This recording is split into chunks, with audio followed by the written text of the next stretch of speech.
Welcome to Grace Conversations. We're so blessed, we're so honored to have a very, very special guest here today. Her name is Meera Jain. She has a BS and a DPS, and we could go on and on about all the things that she has. She is a pioneer of energy-based psychology. She has so many programs, the Reiki Matrix, and I love the energy-based psychotherapy, as well as a profound program called Fearlessly Authentic. So let's give a hand for Meera Jain.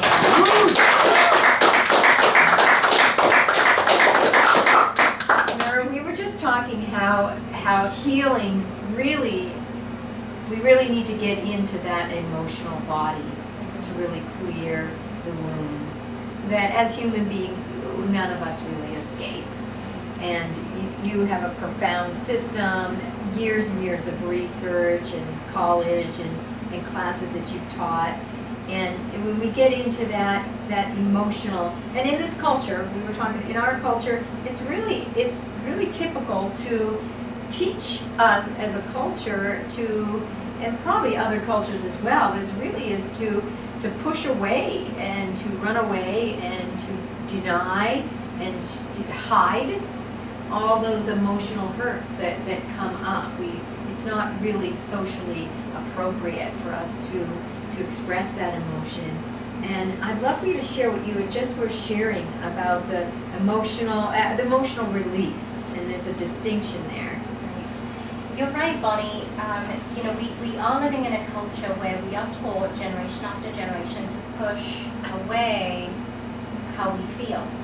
And it begins really early in childhood. In fact, a very famous humanistic psychologist you may have heard of by the name of Carl Rogers found that with his clients, one of the things that would come up is that they were not being honest with themselves. They couldn't be honest with themselves and how they really felt. And he did deeper research on this, and what he found was that it began in early childhood, because in early childhood, very young children are very eager to please their parents and their guardians and their teachers. And so, we will start to lie to ourselves in order to get approval. And so this is really where it begins, because whatever the patterns and programs of whoever's taking care of you will have an effect on you as a child. And so we go on from generation to generation, and of course we have those sayings, don't complain, don't moan, shut up, nobody wants to hear that. That happened last week, why are you still talking about it? And so we learn really early on that to display emotion, it's a sign of weakness, it's a sign of vulnerability, so we learn to push everything away. Now what happens is it doesn't go away. It just gets pushed deep down into the lower chakras. And then it shows up in our lives as blocks and dysfunctions. And so my own journey really has been to kind of say, well, so how do we go in? And I come across this all the time because people are so good at trying to overcome. Whatever it is, if I feel the fear, I feel it, but I'm going to overcome it. And so we've become a culture of trying to overcome, override. But what happens is the wounds are still there. They just get pushed deeper down. Part of my journey has been, I was never good at hiding. I wore my emotions on my sleeve, as the saying goes. How I felt would show up all over my face. And, sometimes I was criticized for that because I was the odd child that never could, hide things. But it ended up being a gift, because what I learned was if I could sit with my emotions, if I could sit with my emotional body, if I could sit with my pain, my suffering, my woundedness, not in a way to throw myself a pity party, but in a way that would allow me to observe, the watcher inside of me would observe the part of me that was in pain and suffering, the part of me that was wounded. And as I did that, something pretty amazing would begin to happen. That part of me, the compassionate part of me would arise. and I would begin to give myself love. And as I gave myself love and compassion, because it's really, there's two parts of you. There's the part of you that is you with the compassion, and then there's the wounded part of you. But if you could watch the wounded part of you, and the other part could give it compassion, in that moment there's healing that starts to happen. Because you know what we say, love and compassion is the medicine for everything, for all woundedness. And so, as I sat in my own meditation practice, and I practiced that, and at the same time I was using all my other tools like Reiki and EFT and everything else that I had, what I found was I was starting to heal parts of myself. So a lot of what I have created, with energy-based psychotherapy and with Fearlessly Authentic, has come from experiencing my own healing. And that understanding of what woundedness looks like, and instead of pushing it away and trying to cover up, with alcohol or drugs or, whatever the addictions are that people get into.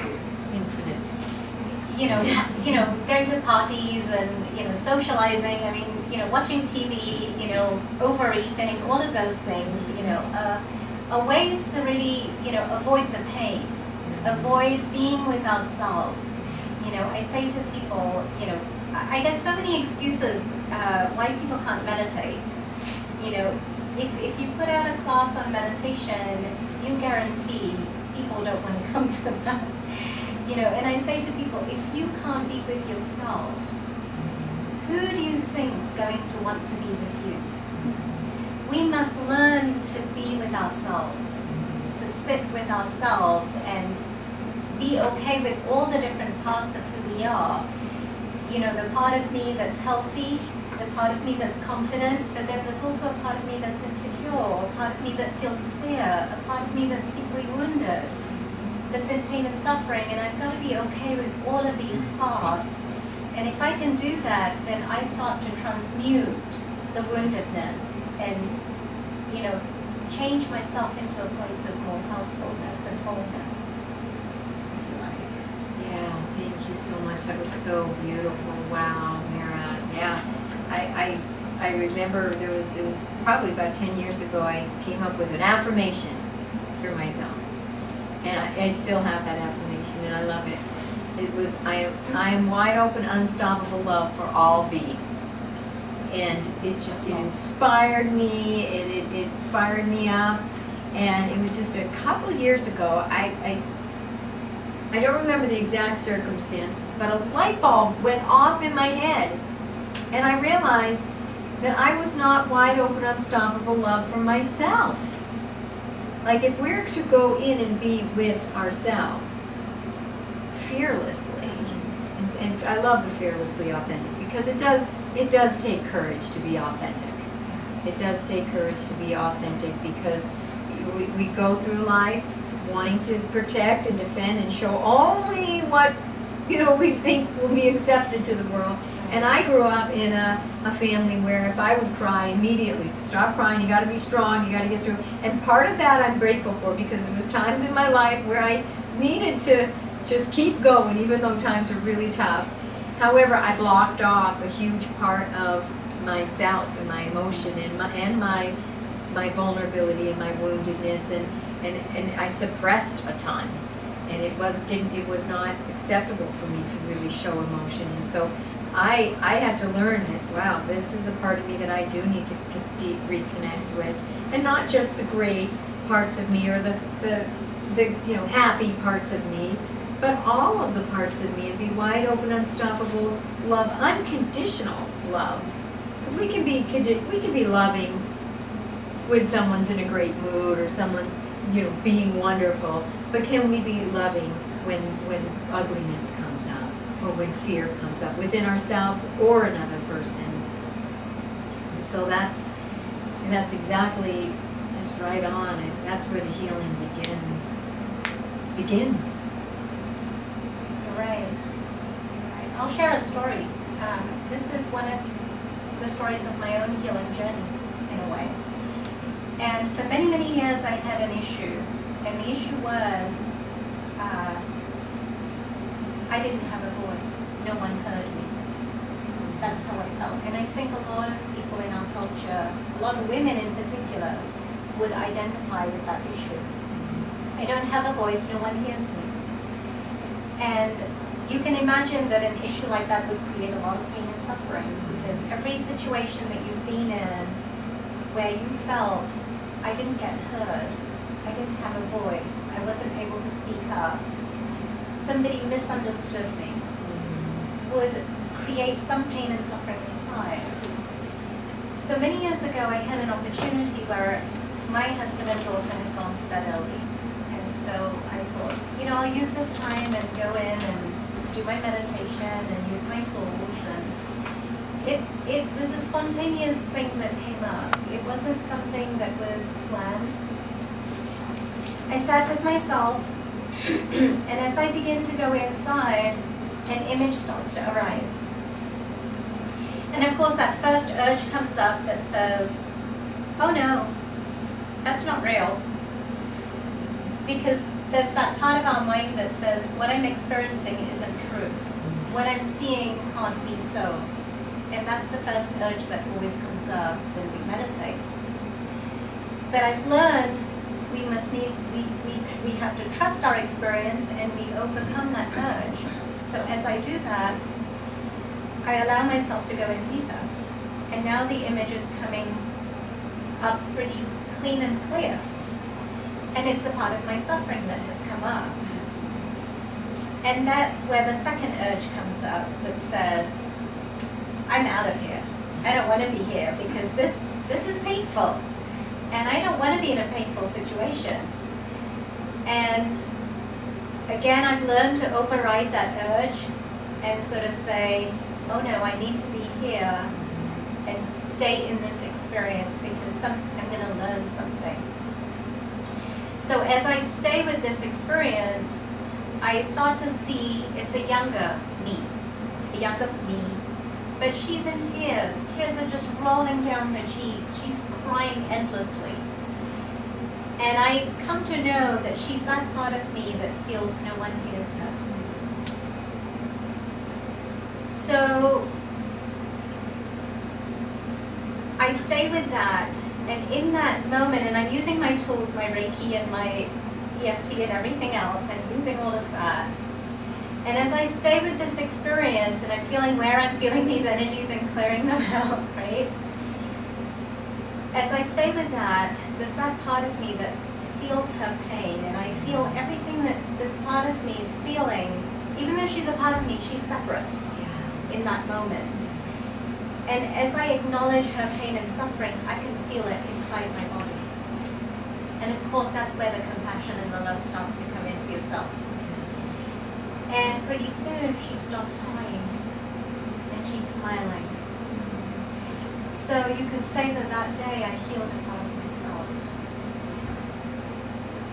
And so I think a lot of it is just learning to sit with yourself and to acknowledge exactly what is going on inside of us. It's the complete opposite, I want to say, to what we are taught. What our culture teaches us, what our society teaches us. It's the absolute opposite.